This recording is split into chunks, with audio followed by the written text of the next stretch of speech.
qu'est-ce qui se passe là? Alors, on va passer, si vous voulez bien, à notre deuxième table ronde, qui est justement l'organisation, si on peut dire, du silence, de l'oppression et finalement l'instrumentalisation des institutions, de toutes institutions, qu'elles soient syndicales, politiques ou autres, est quelque chose que moi je savais pas que ça existait avant de m'occuper de Djibouti et de ces instants, de ce qu'on appelle le clonage, et qui est en fait la création de fakes institutionnels pour faire beau, et qui permet d'un certain côté à ce type, enfin pas d'un certain côté, qui permet complètement à ce type de régime, écoutez, de faire écran de fumée et de faire plus que beau sur la photo, mais de faire apparence de normalité notamment avec les instances internationales. Alors, à qui on va demander d'intervenir là? Je veux dire, si vous voulez bien, le premier, merci à eux d'avoir été patients jusque-là, c'est que ces tables rondes sur l'instrumentalisation des choses, donc que ce soit la justice, et on aura en exemple phare, merci Elisabeth Borrell d'être là, parce que ton cas est à la fois, enfin c'est plus qu'un cas, il est plus que exemplaire, irradiant et autres, mais on va démarrer, si vous voulez bien, aussi par la question avant la justice, la question des syndicales, parce que l'un des grands trucs, si on peut se permettre, de la répression, qui est à la fois la répression syndicale, répression sociale, c'est cette façon de clonage que Hassan Cher, Jean-Baptiste Caïbou, merci d'être là, Adan Mohamed Abou est là, et puis Hubert, qui sera notre grand témoin autour de ça, c'est comment globalement tout ça s'organise. Alors je suis allé regarder, parce qu'effectivement, quand par exemple sur le site de l'OIT, de l'Organisation internationale du travail, on trouve, et depuis 1992 d'ailleurs, tout un récapitulatif de l'ensemble des argumentaires qui ont été présentés par les partenaires sociaux. Alors je dirais que côté, puisque c'est un organisme tripartite, donc il y a à la fois gouvernement, syndicats patronaux et autres. Bon, là, du côté gouvernement, c'est assez normal, si on peut dire, et assez attendu, mais il y a aussi, donc au moins ces consignes-là, tout ce qui a été dit par les syndicats. Alors, qui veut bien prendre la parole? Hassan Cher, donc Hassan Cher, vous êtes maintenant réfugié en Suisse, mais vous avez été, vous avez représenté, je crois que c'était le syndicat des postes de débarrage, est-ce que je me trompe là? Non, c'est bien ça, à Djibouti, et vous avez dû finir par fuir votre pays. On aura Jean-Baptiste Caïbou. Merci Jean-Baptiste d'être là aujourd'hui. Je sais que son temps, comme à nous tous et à vous tous, est précieux. Jean-Baptiste représente à la fois la CGT, l'espace international de la CGT. Il a aussi occupé de l'Afrique, c'est-à-dire, je crois, de plus d'une cinquantaine de pays, mais il a tenu vraiment à être là et à soutenir aussi, qui représente le syndicat CGT, le vrai, parce que ce que j'ai bien aimé avec Jean-Baptiste, c'est quand je l'ai interviewé, parce qu'on a tous travaillé quand même un peu avant par téléphone pour arriver globalement là, et il m'a dit, mais attendez madame, il m'appelait madame à ce moment-là, mais attendez madame, il faut faire attention où vous mettez les pieds, parce que il y a les vrais et les clones, et donc dites-moi qui, et je vous dirai si c'est tout à fait bien. Voilà, alors peut-être, Jean-Baptiste, peut-être à vous, on démarre par vous si vous voulez bien. Vous, j'allais dire, vu de votre global syndical, et puis les deux autres ont le droit de lui couper la parole aussi, puisque je ne suis pas là pour les taper, donc ils peuvent y aller. Hassan Cher de Suisse et Adan, alors qui est là depuis Djibouti, je ne suis pas sûr d'ailleurs qu'on ait la visio pour vous, mais enfin on essaiera. Donc, Jean-Baptiste, à vous si vous voulez bien démarrer. Un grand merci à vous toutes et à vous tous pour cette invitation. Oui, je suis très heureux de participer à ce débat avec vous parce que sur l'échelle internationale, moi à la CGT, je suis pas spécialiste de Djibouti, mais je suis le responsable de nos relations internationales avec le continent africain. Et c'est vrai que vu au niveau international, Djibouti, plus petit pays continental d'Afrique, c'est un petit confetti, mais avec des enjeux géostratégiques géostratégique, j'en suis pas spécialiste, je laisserai éventuellement à d'autres développer ce sujet-là, mais avec malgré tout, hein, des bases militaires internationales qui sont présentes, mais aussi des travailleurs. Donc très rapidement, quand j'ai pris en responsabilité ce poste, j'ai rencontré un camarade djiboutien présent à Paris et qui m'a alerté sur cette particularité. Alors pas que djiboutienne, c'est d'autres régimes politiques utilisent cet outil du clonage. Donc il s'agit pas absolument pas de recherche scientifique de pointe. Hein. Le clonage dans ce cas-là, c'est simplement un gouvernement qui va simplement reprendre la dénomination de l'organisation syndicale ou politique. Je crois que juste après moi, ça sera le parallèle sera fait avec les organisations politiques, afin de semer le trouble à la fois au sein des travailleurs sur place, puisque donc Djibouti, vous avez deux grandes organisations syndicales confédérées, l'UDT et l'UGTD. Et ben le gouvernement en parallèle va créer la même organisation syndicale avec le même nom, mais bien évidemment, vous vous en doutez, avec des pseudo-syndicalistes à la botte et conciliant avec le pouvoir. Et alors là, à partir de ce moment-là... C'est plus que Godillot, c'est vraiment Serville complet. Non, mais c'était bref, absolument. Non, mais c'est effectivement...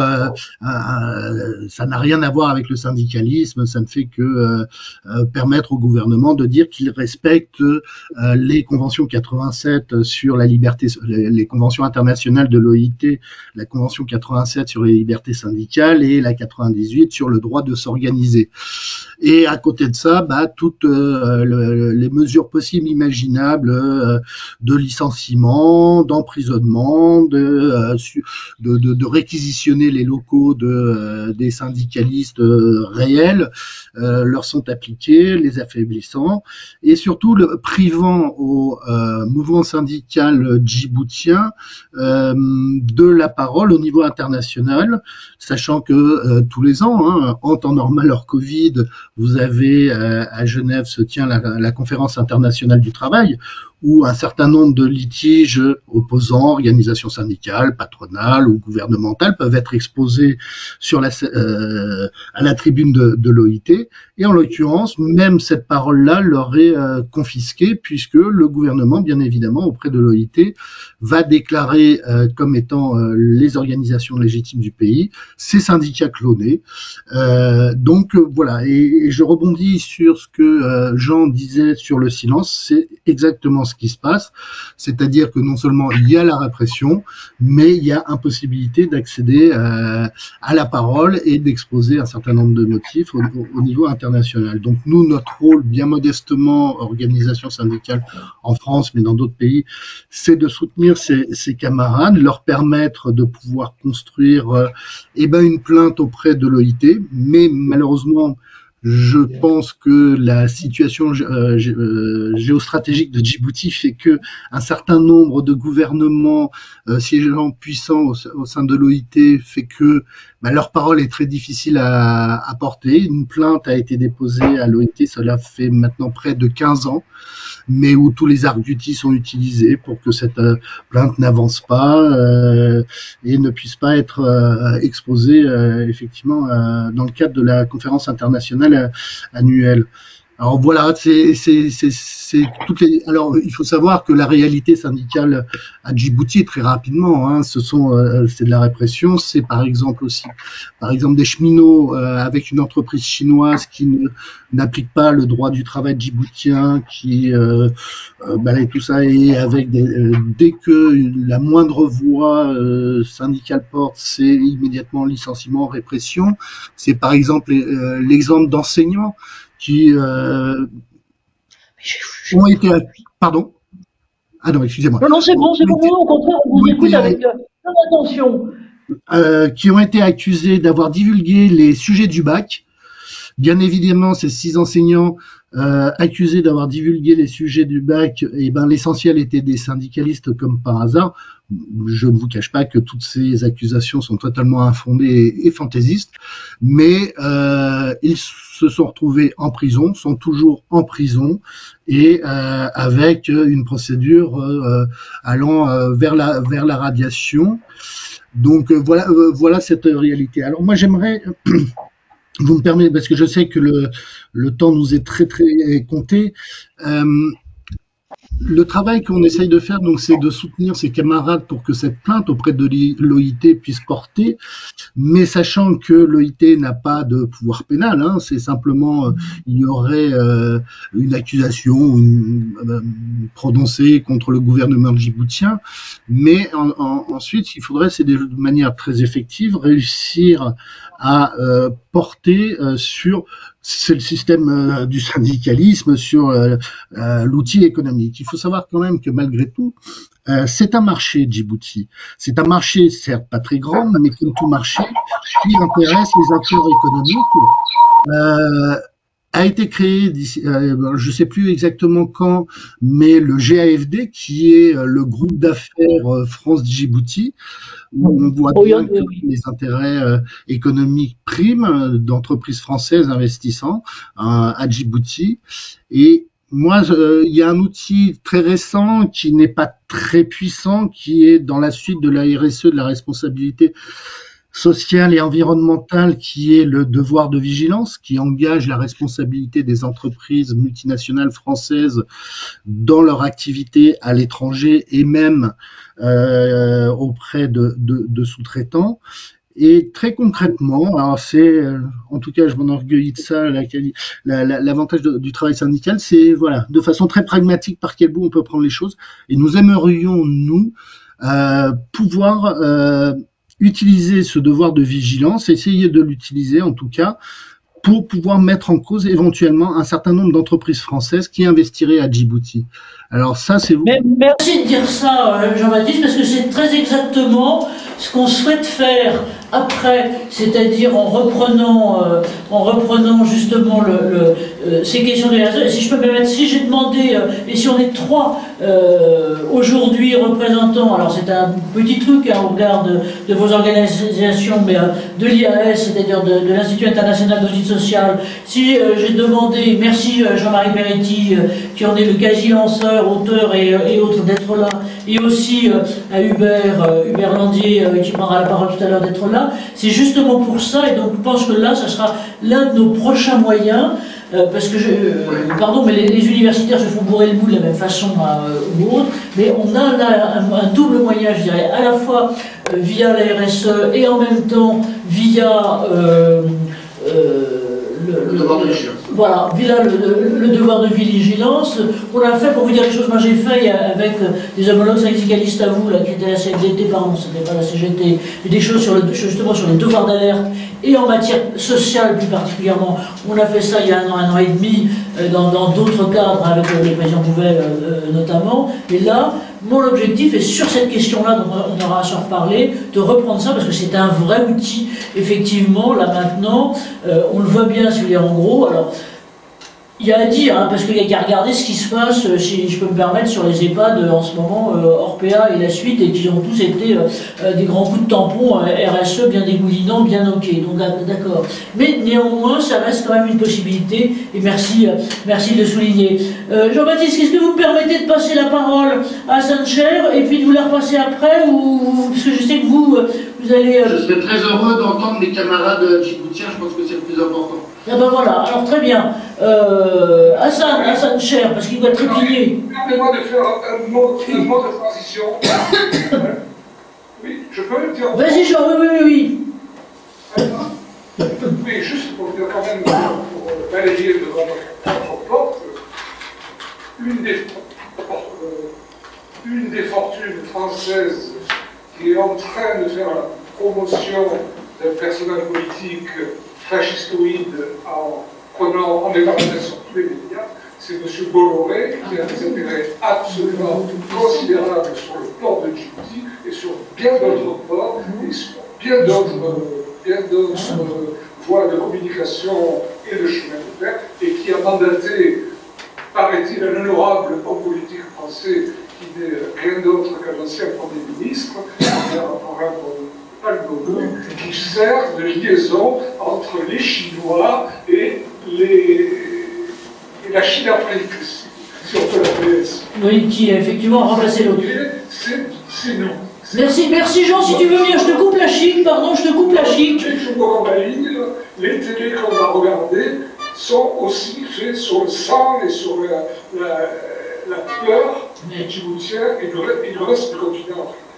Merci Jean. Et le silence leur sert. Oui. C'est le silence qu'ils recherchent pour pouvoir continuer ce type d'affaires. Mais avoir du silence, c'est pouvoir parler soi-même, c'est-à-dire avoir tous les médias. Et on sait comme il est facile d'acheter des journalistes, de faire des reportages déguisés, mais qui passent pour de la vérité. Oui. On est en pleine... Pardon Jean, mais je vais te couper le sifflet là. Parce que comme tu reviendras tout à l'heure, je vais te... parler des choses intéressantes que toi. Ouais, et ben ça fait rien. Hassan, cher. Hassan, si vous pouvez bien, si vous pouvez être oui. Là. Voilà. Oui, à vous, je dirais, parce que finalement, vous avez été aussi représentant syndical et vous avez dû, je dirais, après avoir dénoncé, je crois, des faits, et notamment des faits de corruption, vous vous êtes fait virer pour dire les choses inélégamment, mais je crois un peu plus que ça, et donc vous avez dû fuir aussi le pays. Hassan, donc à vous. Oui, exactement, c'est... la répression ne touche pas que les syndicats, mais toutes les organisations à Djibouti. Mais le syndicat est une cible prioritaire à l'État parce que c'est la plus grande organisation de la société civile. Et en fait, c'est le plus actif. Et ça met mal à l'aise le régime en place. Et c'est pour ça que les syndicalistes sont... On entend beaucoup, en fait, les syndicalistes. Et là, c'est vrai, moi-même, j'ai été victime de ce régime à cause de mes activités syndicales. On nous a accusés, en 2006, on nous a accusés, ce qui m'a fait surtout fait quitter le pays, c'est l'accusation qui a été portée contre nous, c'était des accusations fabriquées de toutes pièces par le régime. Et on sait bien que dans un pays de confession musulmane, la majorité confession musulmane, quand on t'accuse de connivence avec Israël, ça veut dire, c'est un appel à la bandite publique. Donc à tout moment, tu peux te faire lâcher ou être attaqué par un extrémiste. Là, à Djibouti, la chance qu'on a, c'est... on n'est pas à ce stade encore, on n'a pas des extrémistes religieux. À moins que c'est des cas importés par le régime derrière. Actuellement, on en trouve à l'époque, il n'y avait pas, mais actuellement, on en trouve, mais ce n'est pas des Djiboutiens, c'est des cas importés par le régime djiboutien. Donc là, à l'époque, on risquait de passer, j'étais pas seul, il y avait moi, Adan Abdou, il y avait Mohamed Ahmed, il y avait Jibril, on était 4, on risquait de passer 20 ans, d'être condamné à 20 ans de prison ferme pour avoir collaboré, soi-disant, d'après le régime avec Israël. Donc ce qui est paradoxal, c'est que ce régime collabore officiellement. Djibouti n'a pas de relation avec Israël, mais officieusement Djibouti a de bonnes relations avec Israël. Surtout le Guelleh, le président, a de bonnes relations avec Israël. Et on sait bien que certains équipements de la garde républicaine, la garde chargée de la surveillance de Guelleh, achètent les armes ou certains équipements auprès d'Israël. On sait que certains hauts responsables djiboutiens ont été formés en Israël. On sait bien que quand il y a eu des cas où l'avion, je veux dire la compagnie aérienne d'Israël, qui survolait dans la région, quand elle a eu des soucis, elle a préféré atterrir à Djibouti. Pour eux, c'est plus sûr d'être à Djibouti que d'être, par exemple, dans un autre pays de la région. En Afrique de l'Est et Océan Indien, je veux dire la mer Rouge. Donc vous voyez, le régime a des bonnes relations officieuses avec le régime d'Israël. Donc l'objectif c'était de nous mettre sur la population djiboutienne en disant que ces gens-là sont en quelque sorte des ennemis de l'islam. Et en fait, fait, cette accusation avait eu un écho dans certaines presses arabes, du monde arabe. J'ai vu qu'il y avait des journaux, un journal, surtout un journal au Koweït. Il y avait un autre journal aussi, en Syrie aussi qui a repris l'affaire et qui parlait de nous. Il y a un seul imam qui a repris aussi l'affaire à Djibouti, qui a parlé dans un mosquée de cette affaire. Cet imam aujourd'hui, il est dans l'opposition, lui-même dans l'exil. Il est avec nous à l'extérieur. Et voilà, donc, pour eux, un syndicat, bon, c'est pas l'activité syndicale en soi qui les dérange, mais le fait qu'il y ait quelqu'un qui dit ce qui ne va pas, c'est ça qui les dérange, le régime. Surtout le fait qu'on parle des situations économiques. Quand on parle des syndicats, on parle des droits sociaux et économiques surtout. Et ça, c'est les choses, c'est l'une des choses que le régime n'aime pas. On parle de la situation économique et sociale du pays, ça, il ne supporte pas bien. Et ça fait partie, en fait, bon, je vais dire, des choses qui mettent en colère le régime de Guinée. Merci Hassan de ces précisions. Adam, maintenant, si vous voulez bien, vous qui êtes, alors vous êtes aussi à Djibouti, Jean, pour dire, Adam Mohamed Abdou est un confrère à toi parce qu'il a eu une première vie, je crois qu'il continue d'ailleurs à écrire et qu'il est écrivain. Il est maintenant, alors il a l'activité syndicale, donc il va nous décrire là maintenant, mais il est aussi, je crois, 3e président, c'est ça Jean-Loup, de l'ARD, l'agence pour... L'ARD, c'est un parti politique. Un parti politique, voilà. Alors, Adam, peut-être si vous voulez bien, je vous laisse à la fois vous présenter et puis dire comment vous, sur place, je dirais, à Djibouti, voilà, vous avez vécu et vous vivez tout ça et comment vous pouvez continuer, je dirais, à agir, à représenter les salariés et à dire la vérité, qui est ce que Hassan nous disait tout à l'heure. Alors, si vous voulez bien, Adam, est-ce que vous êtes là? Non, il n'y a pas de Adam. Donc il est globalement pas là, j'espère qu'il n'a pas eu des soucis, parce que voilà, encore c'est... J'espère qu'il n'a pas eu des soucis. Alors, peut-être Hubert, si tu veux bien, donc à la fois Hubert ou s'il est là, ou Jean-Marie Peretti, toi, vu de, j'allais dire, de ton épicycle de Mercure, c'est-à-dire toi plutôt spécialiste et expert des relations sociales, je dirais plutôt en France, mais aussi un peu en Russie, je crois. Voilà, quelle est un peu ton opinion, ta perception sur tout ça et aussi sur les pistes que nous lançait Jean-Baptiste tout à l'heure? Merci Anne-Marie. Pour être très rapide, il y a 4 choses qui me frappent. La première, c'est de constater à quel point nous sommes mal informés de ce qui se passe à travers le monde. Avec tous les moyens techniques que nous avons, nous sommes un peu plus mal informés parce que il y a quelques jours encore, vous n'avez aucune idée de ce qui se passe à Djibouti. Et je restais à quelques articles lus, par exemple, dans Jeune Afrique, si vous voulez. Et je crois que c'est vrai pour tout ce qui se passe à travers le monde. On parle aujourd'hui beaucoup de l'Ukraine, mais je suis incapable de dire, bien que j'ai été plusieurs fois en Ukraine, ce qui se passe aujourd'hui. Nous sommes un peu les jouets des différentes puissances politiques qui essaient de se partager le monde. Ça, c'est la première observation. La deuxième observation, c'est qu'il ne faut surtout pas croire les autorités politiques. Il ne faut pas croire les autorités politiques répressives, dictatoriales, totalitaires, bien entendu, mais je ne crois pas qu'on puisse accorder non plus beaucoup de foi aux informations venant de pays dits démocratiques.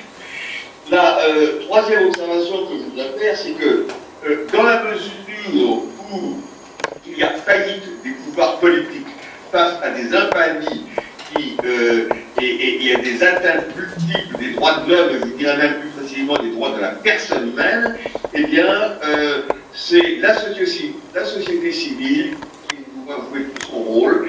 La société civile, c'est-à-dire les associations, les syndicats, pour à la fois informer et aider, prendre en charge les personnes, secourir les personnes qui se trouvent dans des situations intolérables. Et quatrième point que je voudrais souligner, c'est le point de l'engagement.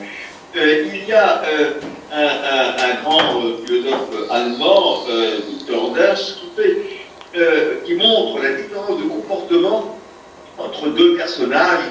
Le premier personnage, qui était le personnage de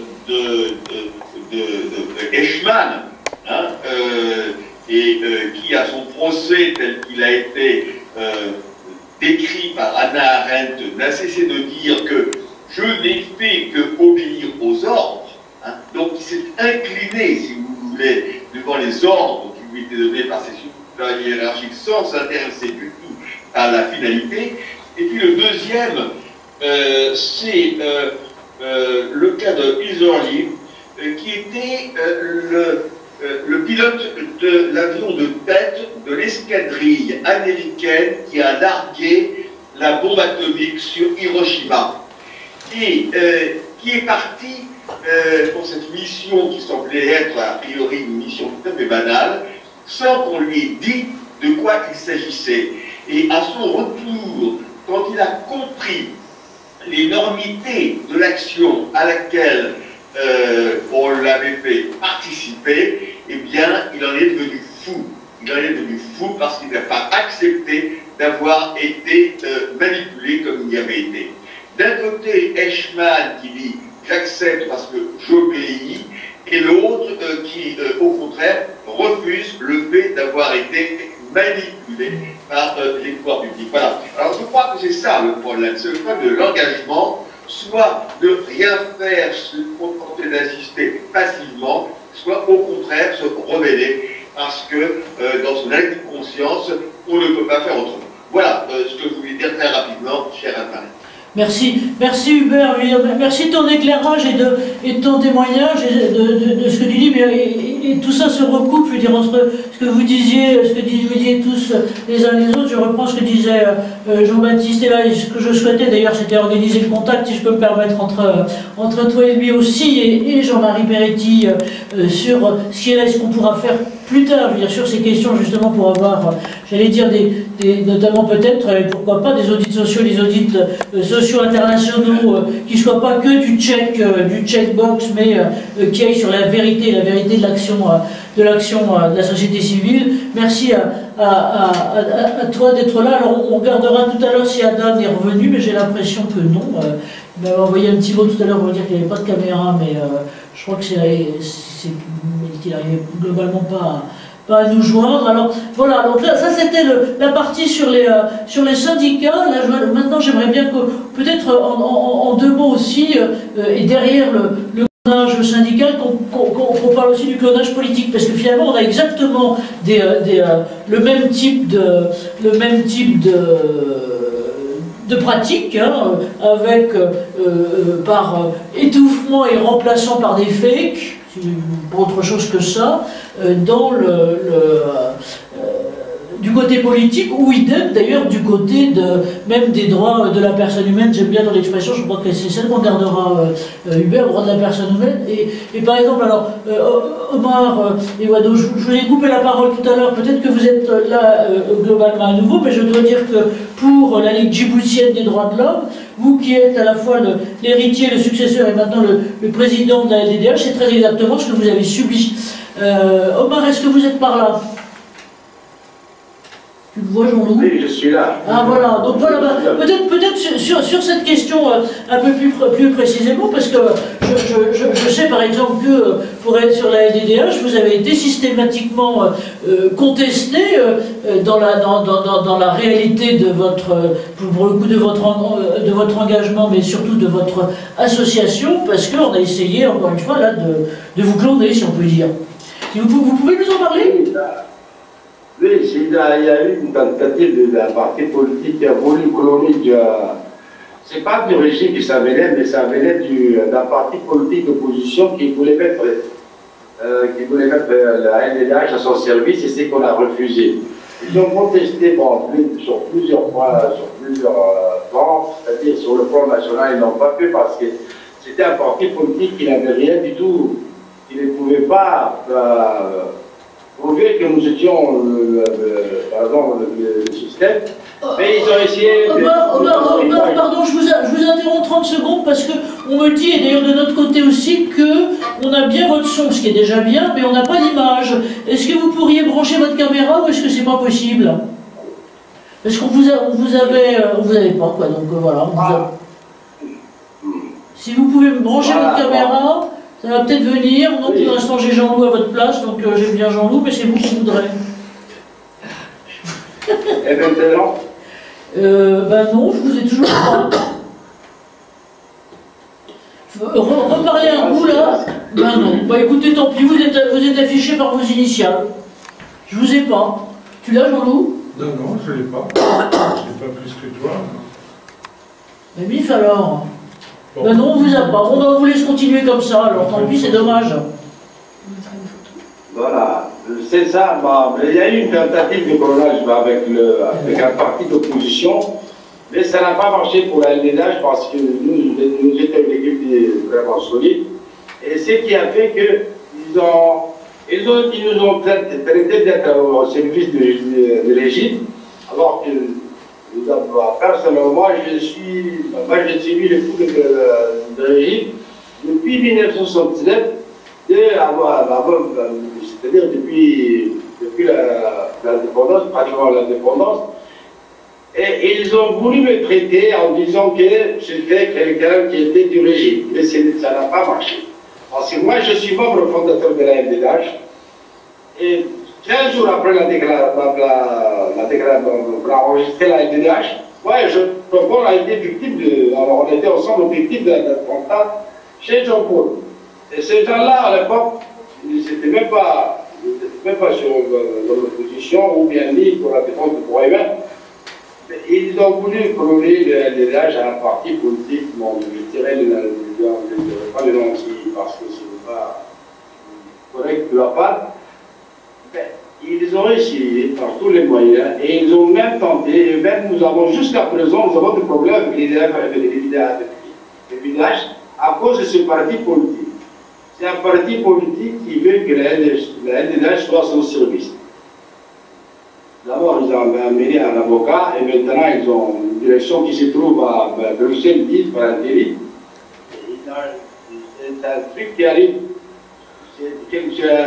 C'est un truc qui est utilisé beaucoup par le régime, mais aussi par certaines oppositions qui sont en manque de notoriété, qui ont des problèmes. Ils n'acceptent pas d'autres, à part leur tribu, d'autres personnes ne sont pas pour eux des opposants ou bien des défenseurs du droit. Et ils sont le seul héritier de l'opposition, ils sont les seuls héritiers du droit humain, ce qu'ils prétendent. Mais en réalité, c'est une opposition qui souffre d'un déficit démocratique et qui souffre aussi sur tous les plans, parce que c'est un micro-parti qui n'a aucune assise politique dans le pays. Il n'a pas du tout de militants, c'est un petit parti privat. C'est ça, mais ils ont essayé, mais ils n'ont pas pu parce qu'ils ont bien voulu prouver la LDH, c'est qu'ils n'ont pas pu. Ok, merci Omar. Est-ce que quelqu'un sur ces questions de clonage politique, avant qu'on passe à la question des manipulations judiciaires, aurait envie peut-être de dire quelque chose, Jean-Loup, là-dessus, qui peut-on passer la parole, clonage politique? Eh bien, Maki, si vous voulez bien. Maki, je crois qu'il est là, il est sage, et il ne réclame pas la parole alors qu'il devrait la prendre. Donc, Maki, c'est à vous, peut-être sur ces questions-là. Alors, Maki en deux mots, Maki Oumed Gaba participe de toutes ces actions politiques et il reçoit, donc, vous avez je crois maintenant la nationalité française, donc sans doute française et djiboutienne, et vous êtes le représentant justement de l'ARD, de l'Alliance républicaine pour le développement en Europe. Maki, si vous êtes là, je veux bien que vous preniez la parole. Il est où Maki? Mais il n'est plus là non plus. Oh ben alors. Il est parti. Bon, alors Maki a disparu. Tu l'as pas non plus là? Non. Bon. Bon, alors, on verra tout à l'heure si on le retrouve. Tu vois quelqu'un d'autre? Maki? Ah, on entend borboring? Non. Bon. C'est Hassan Cher. Hassan, tu veux parler? Non, qui a coupé son micro, ça y est. Bon, il a coupé son micro. Bon, écoutez, si vous voulez bien... Pardon? Il est de retour. Il est là, mais il a le micro coupé. Ben, je le vois pas, moi. Il est où? Ah oui, Maki en bas, là. Voilà. Maki? Oui, bonsoir. Ah, le voilà, super. Maki, c'est à vous, si vous pouvez, juste, peut-être justement, encore une fois, sur ces questions de clonage. Et vous, si vous pouviez mettre votre caméra, ça serait sympa. Et deux, sur la question donc, qui est celle des manipulations et du clonage politique, peut-être nous parler de votre expérience à vous, je dirais à la fois djiboutienne et en recul. À vous. Vous me voyez ou pas? Non.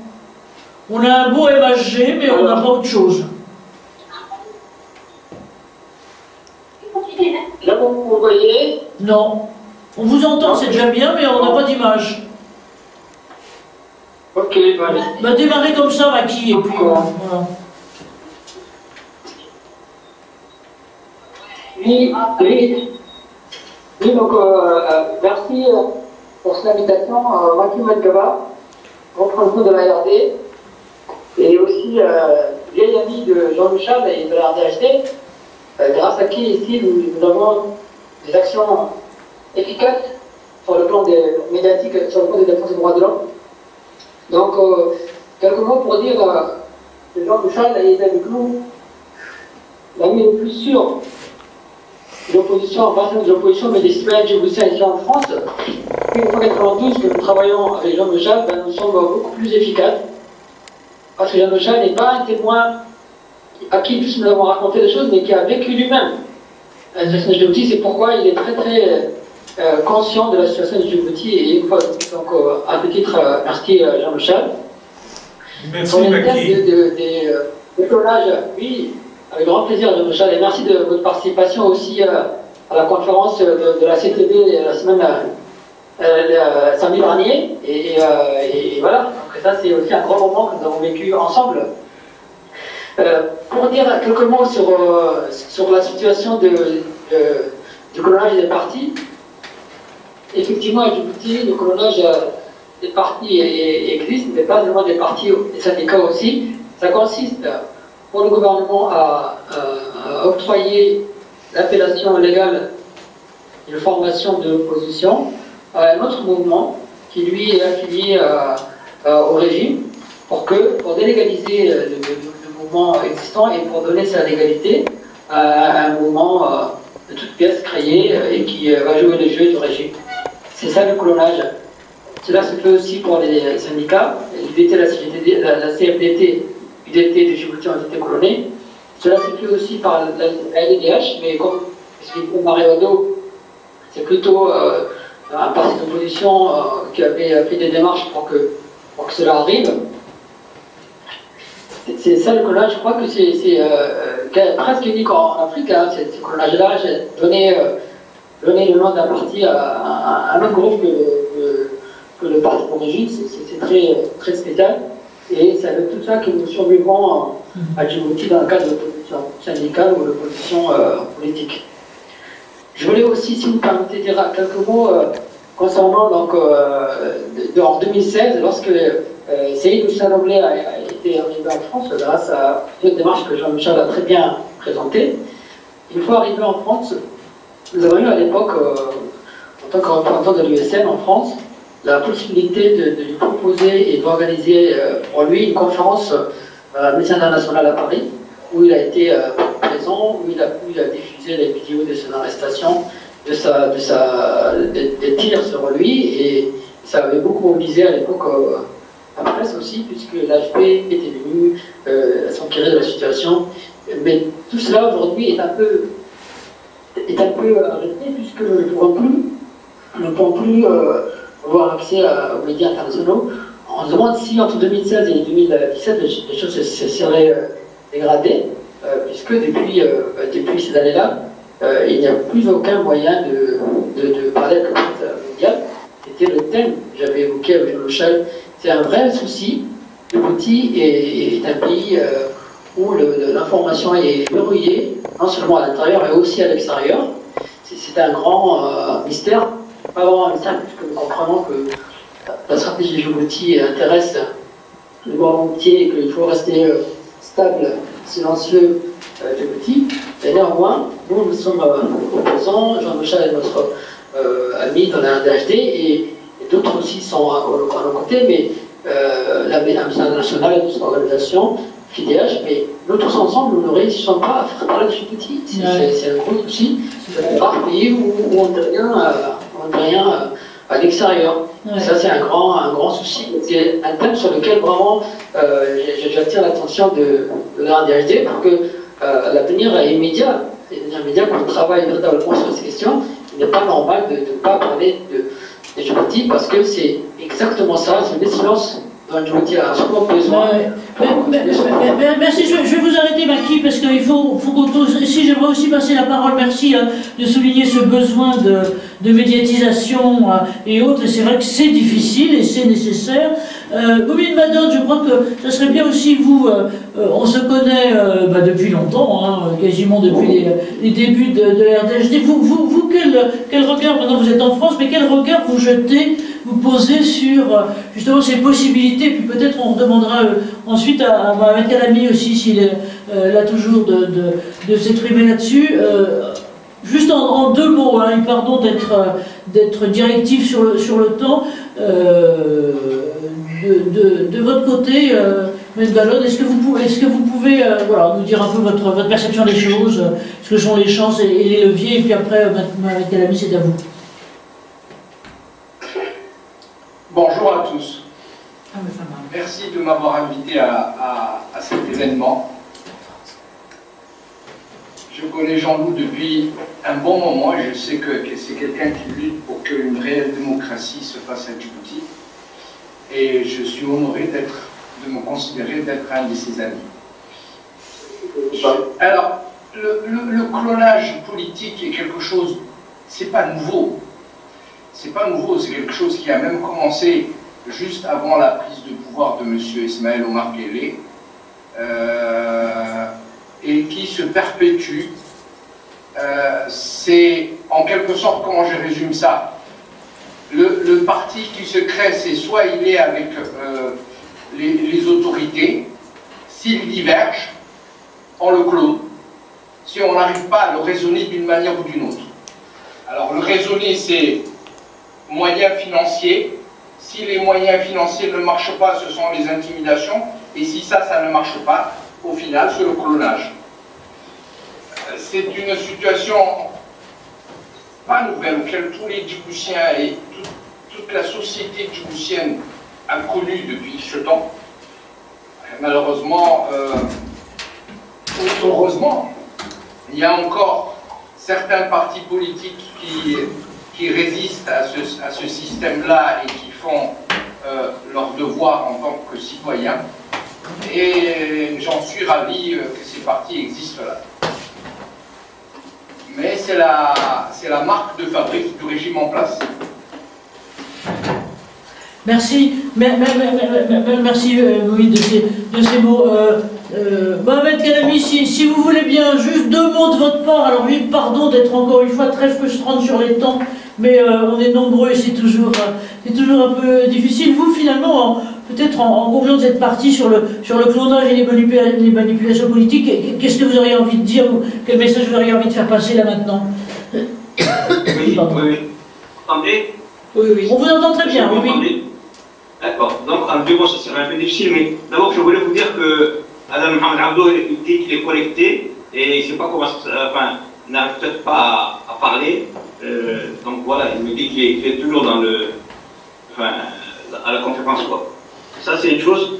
Et je voulais dire un peu, pour que les gens comprennent un peu, que les partis politiques ont été autorisés à partir de 1992. Avant ça, il était impossible d'avoir un parti politique à Djibouti. La preuve, en 1977, un des mouvements qui était contre les partis uniques a été dissous, c'était l'EPL, tous ces militants arrêtés, torturés, tout ça. Et ensuite, en 1981, le Parti populaire djiboutien, qui a été créé par des éminentes personnalités comme Regat Ahmed Dini, Moussa Ahmed Driss, Cheikhoua, tout le monde, a été mis hors d'état de nuire et ses dirigeants ont été arrêtés. Et pour un tract, à l'époque aussi, on arrêtait les gens. Donc c'est à partir de 92 qu'ils ont commencé par faire 4 partis Et par rapport à ces 4 partis déjà, il y avait 3 partis peut-être qui appartenaient déjà au pouvoir, et le 4e parti était déjà cloné tout de suite après parce qu'il n'était pas dans la même ligne de zone. Donc c'est une espèce de, comment dirais-je, d'astuce qui consiste à dire qu'il n'y a pas de parti. Finalement, le fonctionnement des partis politiques, c'est tellement difficile. Soit on les arrête, soit on les torture, soit... Et donc c'est le fait que s'il ça existe, c'est un parti politique, j'allais dire, administratif. J'irai un peu plus loin, enfin, je dirais même que même le FREUD, organisation politique militaire, a été cloné, et donc il y a un groupe qui s'appelle le FREUD à l'intérieur. C'est pour créer la confusion la plus générale. Donc le colonnage à Djibouti, c'est un peu une façon d'empêcher, en tout cas, le fonctionnement de tout parti politique. Voilà. Merci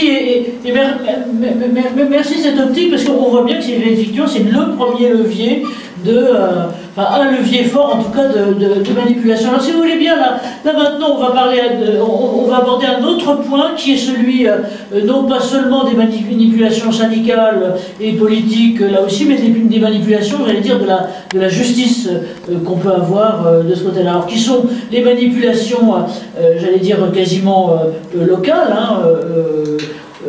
à Djibouti même, avec, Jean-Loup, peut-être si tu peux en dire 2 mots des procès aux ordres Alors, ils sont très nombreux, les procès à Djibouti, et on sait que, par exemple, le lieutenant Fouad, qui a été extradé de l'Éthiopie, qui n'avait rien fait de mal à Djibouti, qui était un opposant, qui avait simplement critiqué les méthodes de l'armée, qui est très orienté vers une ethnie plutôt que d'autres, a été extradé par l'Éthiopie, il a été jugé à Djibouti et il a pris 10 ans de prison, et 10 ans de prison à Gabod. Je sais que ce n'est pas le détail. On a le cas d'autres opposants, dont Mohamed Kedemi n'a pas encore parlé, qui s'appelait Djaba, qui lui était un militant du FRUD, qui a été blanchi par la Cour de cassation, qui a demandé la relaxe parce qu'il n'y avait rien dans le dossier.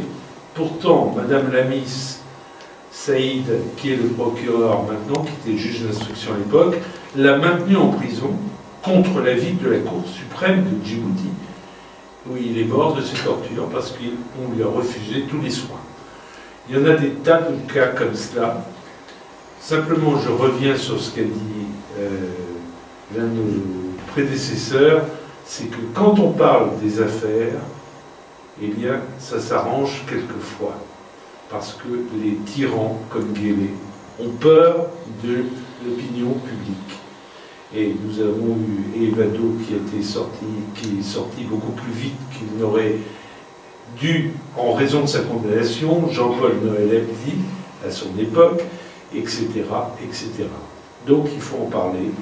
Et nous avons nous-mêmes été victimes d'une manipulation. Alors là, il y a les manipulations de la justice à Djibouti, qui est aux ordres du régime, disons les choses, mais il y a aussi la tentative de manipulation, et nous avons Elisabeth Morel qui va en parler tout de suite après, mais la tentative de manipulation des justices de pays étrangers, qui est plutôt démocratique. On va y venir là maintenant. Mais effectivement, là, ce qu'il faut voir, c'est donc que la manipulation de la justice, elle est effectivement tous azimuts. Elle est beaucoup et quasi totale à Djibouti, visant effectivement syndicalistes, représentants syndicaux, visant surtout les chefs de parti, enfin, tout ce qui quelque part peut parler vrai est visé. Et donc, je pense que avec Kedemi, on vous passera la parole là aussi tout à l'heure, parce qu'il est visé, il a été visé sur place, et ça va recommencer d'ailleurs, on va le voir là maintenant, il est visé en France aussi. Donc non seulement il y a une instrumentalisation, si on peut dire, de la justice à Djibouti, et alors là, la séparation des pouvoirs, je crois que c'est une vaste rigolade, globalement ça n'existe pas, et ça n'existe pas, mais de la même façon, les justices étrangères sont aussi manipulées. Là, c'est ce qu'était en train globalement de vous dire Jean-Loup. Maître Cadavi, est-ce que je peux à nouveau vous repasser la parole sur ce sujet-là? Parce que je veux dire, vous hélas, vous le connaissez dans votre chair, si on peut dire, d'avoir été visé par ça continuellement. Oui, d'abord. Vous m'entendez là? Oui, c'est très bien. D'accord. D'abord, je voulais dire, franchement, même s'il y a 2 manifestants, 3 manifestants pour les prisonniers, c'est quelque chose de très, très important. D'ailleurs, depuis les débuts d'octobre, on avait commencé à manifester, même très modestement, à Paris, pour les prisonniers politiques. Donc, on a suspendu un peu. C'est très important parce que lorsqu'on est au fond de la prison, le fait d'entendre qu'il y a des gens qui manifestent à l'extérieur pour vous, c'est vraiment quelque chose de soulagement. Vous ne pouvez même pas vous imaginer. C'est la raison pour laquelle, même si c'est 10, 15, et merci encore une fois pour tous les gens qui ont pu manifester et qui sont en train encore de manifester pour ces prisonniers. Donc je pense que la prison aussi, c'est quelque chose. Et je voulais aussi dire ici, par rapport à Omar El Ouados, la première fois que j'ai fait son rencontre, c'était en 1980. C'était au cours d'un procès, parce qu'il était arrêté, alors qu'il était instructeur. Et là, on avait ramené un avocat qui a été expulsé. Et donc, c'est quelqu'un qui a fait un plaidoirie, enfin, on a contribué un petit peu, qui disait, avant de nous juger, il faut juger les tortionnaires. Et à tel point qu'il a fallu le garder. Et donc, vous allez dire, c'est un combattant pour le droit humain depuis trop longtemps, alors qu'à l'époque, il avait 20 ans ou 21 ans, et il était déjà dans la défense des droits humains. C'était très important.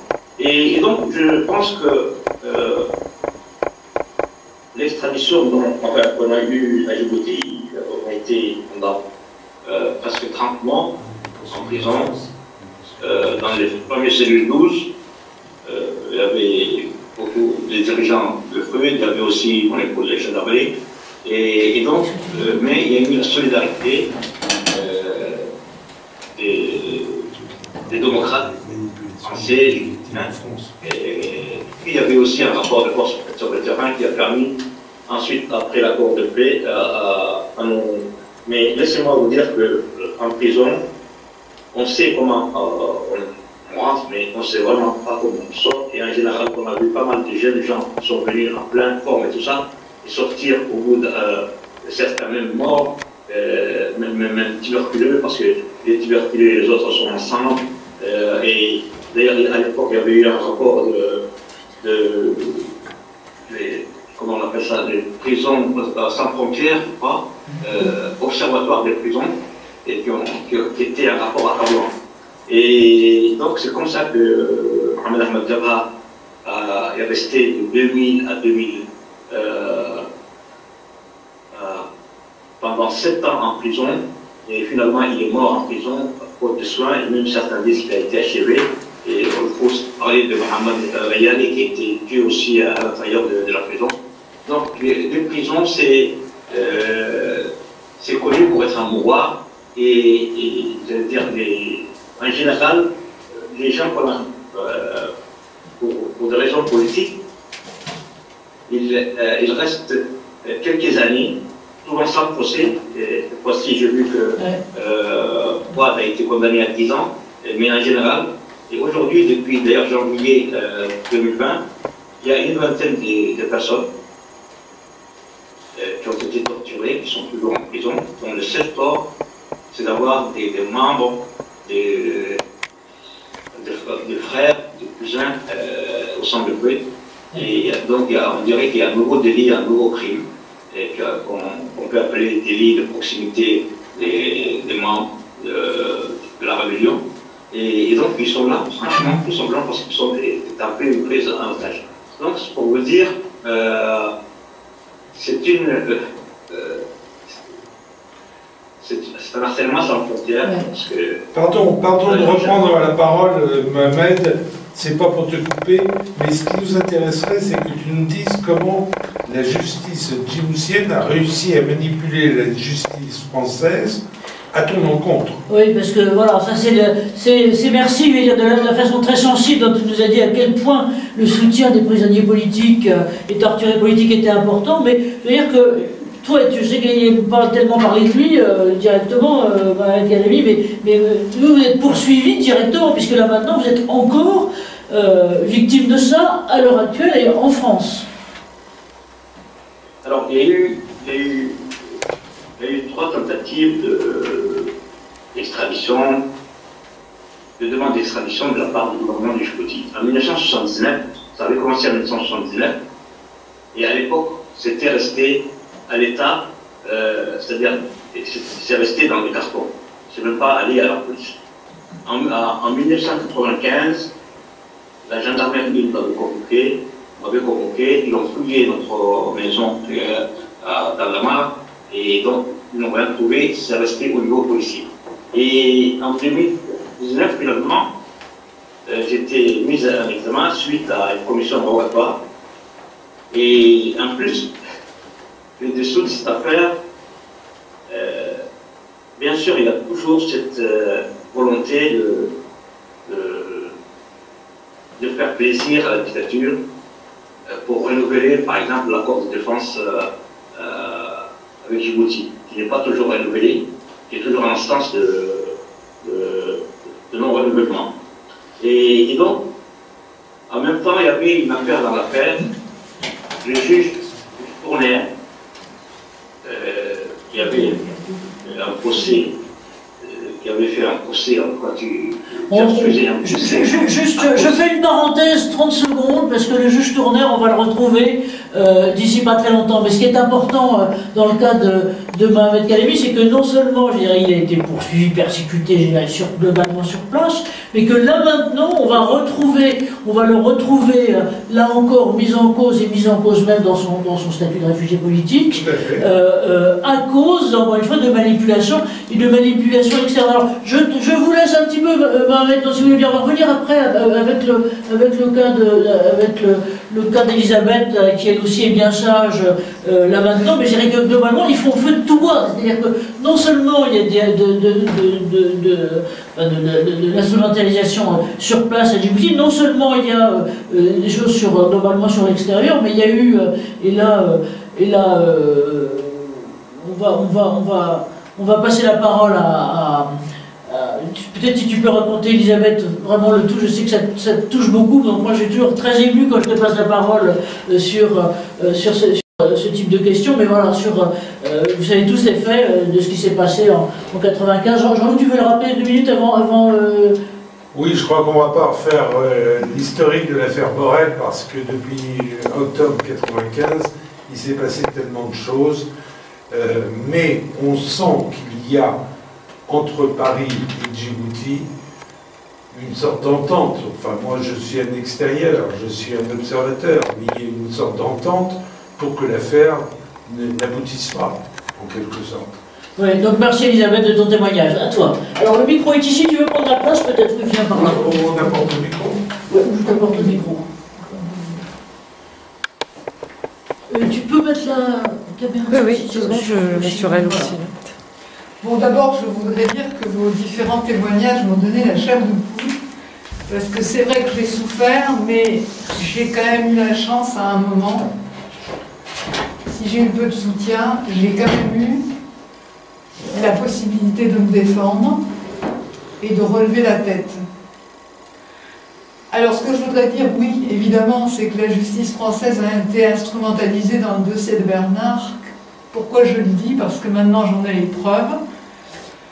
J'en ai la preuve. La première qui nous a le plus surpris, c'était la carte de M. Souleymane Jama. La justice n'a pas besoin de clones, puisque c'est le pouvoir qui choisit ses juges. Nous avons eu une magnifique carte de M. Souleymane Jama à sa chère Marie-Paul, qui était Marie-Paul Morakini.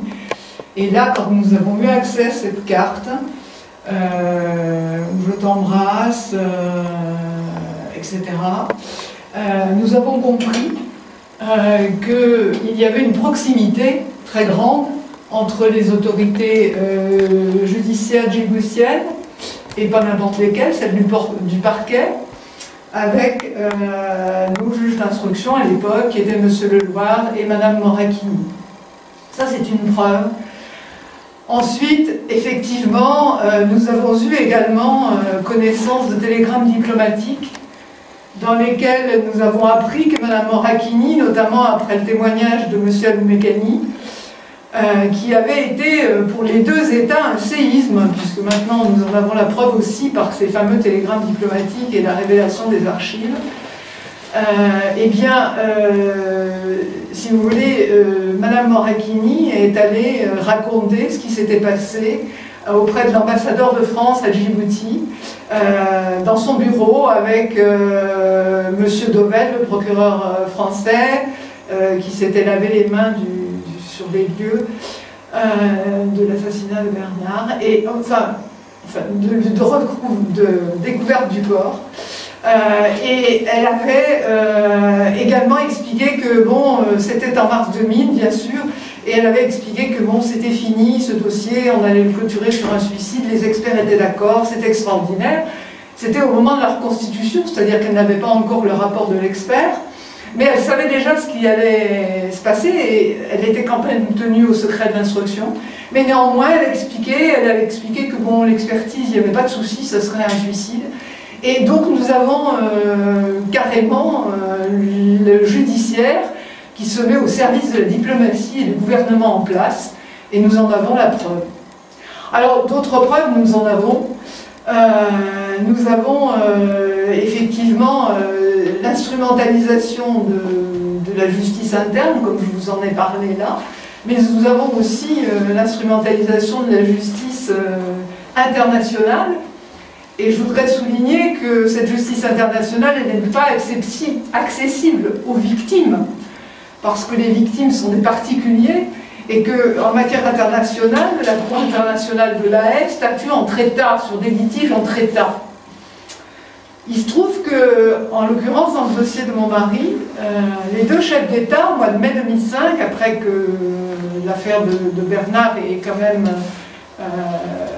beaucoup affecté les relations entre les deux États. C'était en mai 2005, les deux chefs d'État se rencontrent, et là il se trouve que Maître Spinner aurait suggéré à M. Jacques Chirac d'inviter M. Guellet à saisir la Cour internationale de La Haye pour faire condamner la France qui avait refusé d'exécuter la convention judiciaire qui liait les deux pays, puisque Mme Clément, qui était en instruction, avait refusé de donner la copie du dossier aux autorités djiboutiennes qui étaient elles-mêmes mises en cause dans le dossier criminel. Elle l'avait fait à la fois sur ce motif et également sur le motif qu'il y avait des intérêts supérieurs de l'État français puisque des documents avaient été déclassifiés et qu'elle ne souhaitait pas donner la copie du dossier à Djibouti. Alors pour donner cette copie, eh bien, M. Chirac a suggéré à M. Guellet de saisir la Cour internationale de La Haye. Et pour que la France soit condamnée, M. Jacques Chirac, alors que la juge d'instruction, comme je vous l'ai expliqué, avait bien motivé son refus de communiquer le dossier, et bien là, M. Jacques Chirac, en dépit des avertissements du ministère des Affaires étrangères, va non seulement accepter la compétence de la Cour de La Haye, qu'il aurait pu refuser, mais évidemment c'était difficile, c'était lui qui avait suggéré de la saisir, mais n'a pas motivé son refus de coopérer, et donc la France a été condamnée. Et c'est pour ça que j'ai accusé Jacques Chirac de trahison, de haute trahison, parce qu'à l'époque ça existait encore. J'ai jamais été poursuivi pour ça. Eh bien la Cour de La Haye a condamné la France, évidemment, parce qu'elle n'avait pas le choix. Et c'est là où je parle d'instrumentalisation des juridictions internationales. Les États, ces deux États qui n'étaient absolument pas en conflit sur ce problème, le seul conflit c'était le juge d'instruction qui posait des problèmes. Donc il fallait faire pression et il fallait que la Cour internationale de justice de La Haye rende une condamnation de la France, et donc une condamnation qui normalement aurait dû être autre que simplement de dire que la France était coupable. Mais là, la Cour internationale de La Haye a dit que c'était suffisant et satisfactoire pour Djibouti. C'est un peu comme si un procureur en matière de terrorisme disait ben, il vous suffit maintenant de condamner les terroristes, il n'y a pas besoin de leur donner une peine. Voilà, c'est juste ça l'instrumentalisation de la Cour internationale de la haine. Alors, si vous voulez, quand je suis rentrée de Djibouti, j'avais dans la tête qu'on était encore dans une démocratie en France. Et j'étais persuadée que ça ne se passerait pas comme ça.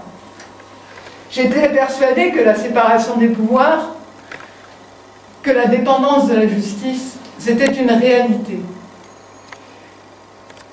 Depuis 27 ans, je sais que c'est pas vrai. Je sais que ça n'est qu'une apparence. C'est une apparence de justice. C'est une apparence d'indépendance de la justice qui n'existe pas.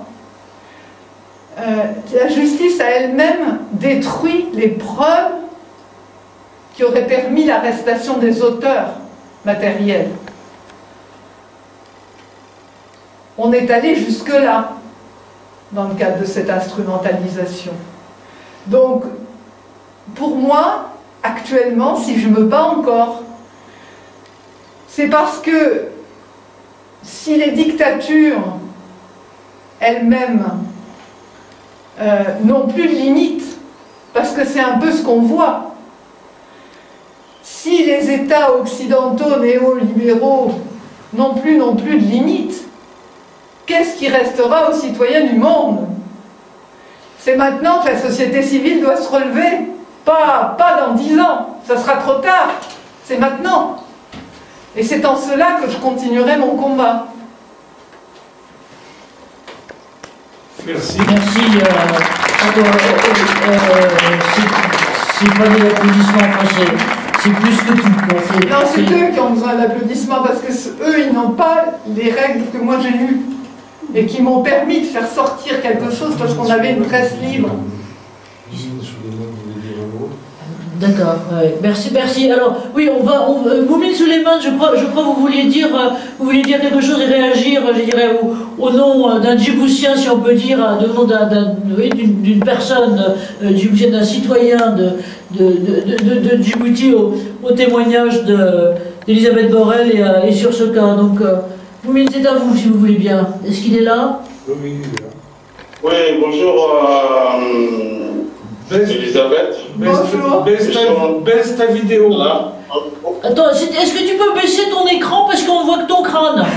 Pardon. D'accord. Là, ça va? Oui, c'est un peu mieux. Voilà, comme ça, c'est parfait. D'accord. Là, je veux demander à Anne-Marie de me laisser la terminer un peu. Là. D'accord. Vite, hein? Ouais, là, il ne faut pas me sectionner.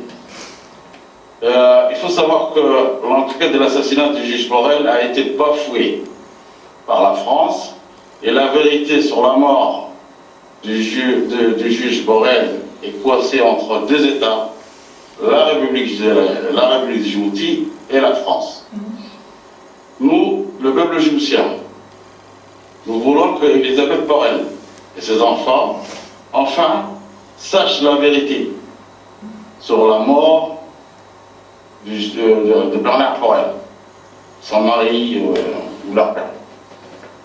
Que la France permette à cette famille de faire son deuil. Les Français doivent savoir aussi que la vérité sur l'assassinat du juge Borrell et la longévité du régime dictatorial de Djibouti sont reliés. Donc il y a un lien entre les deux. Il y a un lien. Et à chaque fois que cette affaire apparaît dans les journaux français, ça fait trembler au plus haut point de l'État djiboutien. Et donc, c'est une affaire très importante. C'est pourquoi Ismaël Omar Guelleh ne veut pas laisser la place. Ismaël Omar Guelleh, tant qu'il y a cette affaire, tant que cette affaire n'est pas jugée, sera au pouvoir. Et c'est mon avis, hein. C'est mon avis et c'est l'avis de beaucoup de Djiboutiens. Et je pense qu'Elisabeth n'est pas au courant. Elle a une chanson à son effigie à Djibouti. Merci Souleymane. Merci, merci Souleymane de ce témoignage et de cette force. C'est bien, c'est nécessaire, et on est aussi là avec Elisabeth et avec vous tous, parce que quelque part, quand Souleymane dit ça fait trembler le pouvoir à Djibouti, ben, c'est peut-être effectivement l'objectif là-dessus, parce que si ma mémoire est exacte, Elisabeth, tu me corriges, mais moi j'ai souvenir que à ses tout débuts, le pouvoir avait essayé de juger l'affaire à Djibouti même pour qu'on puisse ensuite appliquer le principe que une affaire jugée, on ne la juge pas deux fois, et que donc envelopper ses pesées sur Djibouti, c'était tout à fait impossible. C'est globalement bien ça qui s'est passé. Hein. Alors ça, c'est effectivement ce qui devait se jouer à la Cour de La Haye. C'est-à-dire qu'effectivement, si la Cour de La Haye avait condamné la France, je ne sais pas comment, financièrement, ou effectivement, ça allait faire peser sur le juge d'instruction une pression énorme pour qu'elle transmette le dossier, puisque ça lui revenait. Ça ne pouvait pas être une autre autorité, ça ne pouvait être que le juge d'instruction. Ce que je voudrais dire aussi, c'est qu'on a largement attaqué mes avocats, qui ont été pénalement condamnés. Et on a la chance encore en Europe d'avoir la Cour européenne de Strasbourg, des droits de l'homme, qui a fait revenir les juridictions sur la condamnation d'Olivier Maurice par une décision du 23 avril 2015. Mais c'est une chance qu'on ait cette Cour européenne qui existe. Le seul souci, c'est que pour la saisir, il faut que le dossier soit clôturé et qu'il n'y ait plus de voie de recours en France. Laurence, enfin, je n'ai pas encore terminé. Hein. Ah, c'est pas fini. Bon, alors vas-y. Et Souleymane, je t'ai dit qu'on n'aurait pas beaucoup de temps. Hein. Je voudrais dire personnellement que on doit faire régulièrement des manifestations conjointement avec l'association de Mme Borrell, la RDHT et l'opposition djiboutienne. Parce que tout le monde, ces dossiers concernent tout ce monde-là. Et donc, on doit régulièrement permettre. Est-ce qu'on m'entend? Oui, on t'entend, vas-y. Donc, on doit faire ces manifestations en vue d'attirer l'attention publique française, parce que les Français ne sachent pas beaucoup sur la mort du Borrell.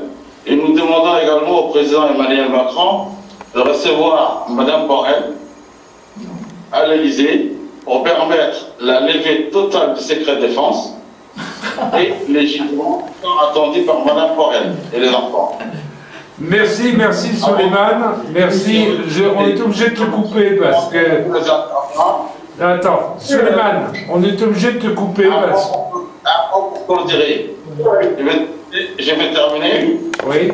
Avant, je vais demander à tous les intervenants présents ici d'applaudir Mme Borrell, le courage extraordinaire, la patience, la ténacité, la bravo de Mme Borrell. Merci. Merci Souleymane.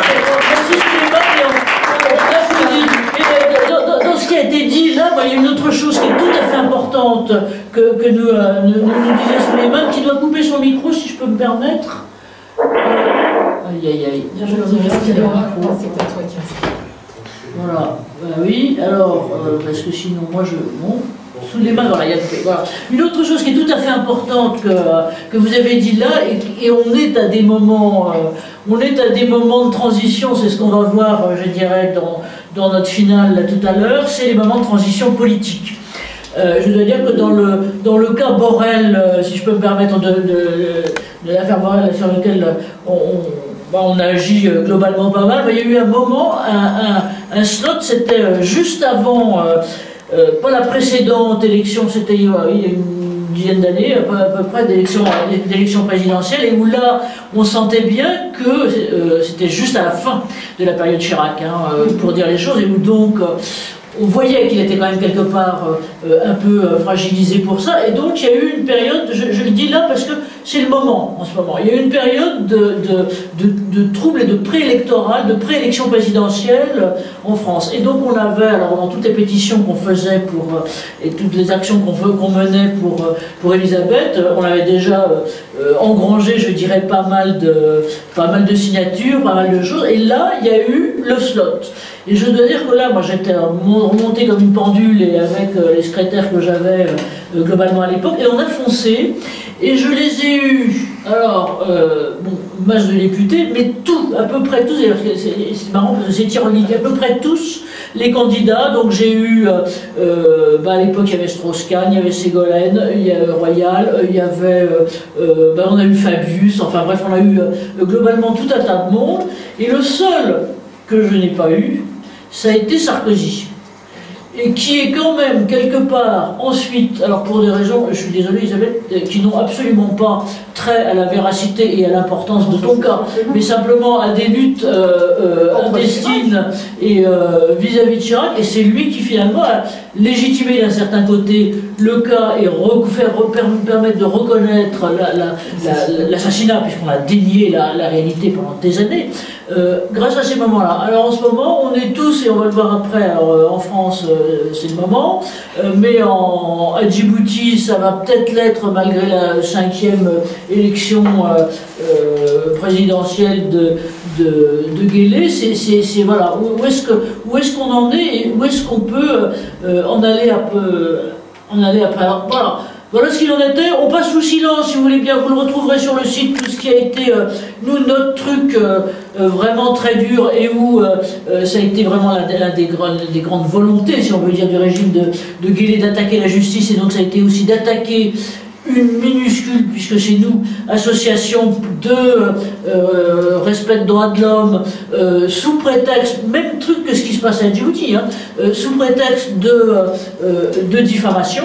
Donc on diffamait parce qu'on racontait finalement la réalité des tortures et autres. Roger Vincent n'est pas là aujourd'hui pour en parler, mais il pourrait, et on va peut-être, Jean-Loup, 2 mots là-dessus, deux mots.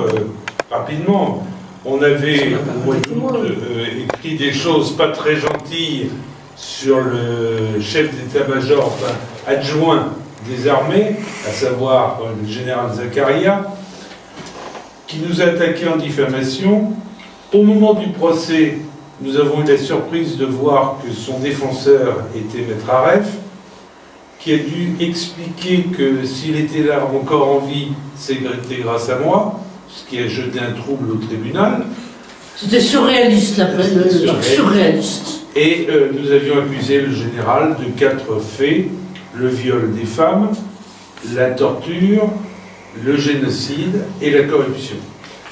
Des témoins djiboutiens sont venus et ont parlé de ces 3 faits. Je mets à part le viol parce qu'à l'époque, on n'a aucune femme qui a eu le visa pour venir. Donc nous avons été condamnés très légèrement, puisqu'on a eu 1 euro à payer au général, qui lui a reçu la charge des frais de justice, étonnant. Et puis voilà. Mais c'est encore une façon d'organiser, d'instrumentaliser la justice française pour essayer de faire taire la RDHD. Et quand vous parliez tout à l'heure, toi Laurence et d'autres, de la proximité, pour pas dire incestueuse, entre le gouvernement du Djibouti et le gouvernement de la France, pour faire un peu pression sur la justice à ce moment-là, ce que tu disais Laurence, c'est que le général Zakaria a reçu les insignes de la Légion d'honneur. Alors lui et 2 autres, pendant le délibéré de la 17e chambre, non seulement il a reçu, grâce à... C'était Jean-Claude Angelier, je pense que ça vaut la peine de garder des noms comme ça en tête, qui lui a remis les insignes de la Légion d'honneur, mais on l'a fait savoir, par l'intermédiaire de l'avocat, on l'a fait savoir au président de la Chambre, histoire de tenter d'influencer probablement le jugement. Je ne vois pas pourquoi sans ça on l'aurait fait. En tout cas, survie... Juste à ce moment-là. Juste à ce moment-là, survie dont mon association qui a quand même au passage comme objectif de faire changer la politique de la France et d'arrêter le soutien aux dictateurs. Donc on avait communiqué, on avait écrit dans le journal, et effectivement une tentative d'influence qui heureusement cette fois-ci n'a pas payé, puisque le jugement a donc, comme tu viens de le dire, été en faveur de la RDHD. Ouais, je pense même que oui, cette démarche, avec un juge, avec un président de chambre qui était intelligent, avec un homme honnête, et intelligent, ça a plutôt desservi. Ouais. Mais voilà, on ne saura jamais. Les gens bien existent aussi. Ah oui. Heureusement. Jean-Loup, tu disais là? Non, non, c'est tout. Voilà, bah écoutez, sur la partie judiciaire, on pourrait, de justice, des manipulations de justice, on en a eu là vraiment quelques exemples, et puis surtout vraiment le cas emblématique de Borrell, et sur lequel le combat n'est pas terminé. Merci, en tout cas, Suleiman, de le redire, et merci, effectivement, on va continuer, hein, il y aura à dire sur la secret défense, on reprendra encore ensuite, mais